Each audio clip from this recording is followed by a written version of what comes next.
ابھی ہمارے معاشرے کے اندر ایک نام خوب چلا، صدام حسین۔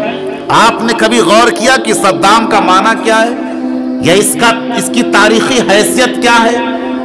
صدام حسین کا زمانہ آیا، ان کی تاریخ لوگ دہراتے ہوئے ہر گھر میں اور ہر محلے میں صدام نام رکھا گیا۔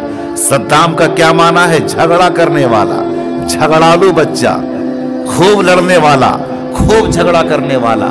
تو ہم لوگوں نے ایسے ایسے نام رکھ دیے۔ اچھا نام کون سا ہے؟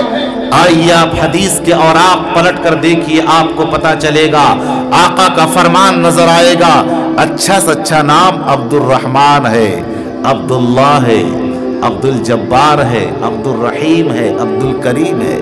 اگر یہ نام نہ رکھ سکے آپ تو پیارے آقا صلی اللہ علیہ وسلم کے جو نام محمد ہیں، احمد ہیں، یہ نام رکھے جو آپ کے صفاتی نام ہیں۔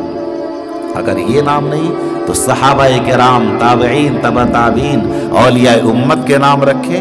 ان ناموں سے بچوں کی زندگی کے اندر ایک الگ انقلاب آئے گا، بچے کی زندگی میں سیرت و کردار کے اندر ایک نمونہ سامنے ابھر کر کے آئے گا۔ لیکن ہم اپنے بچوں کا نام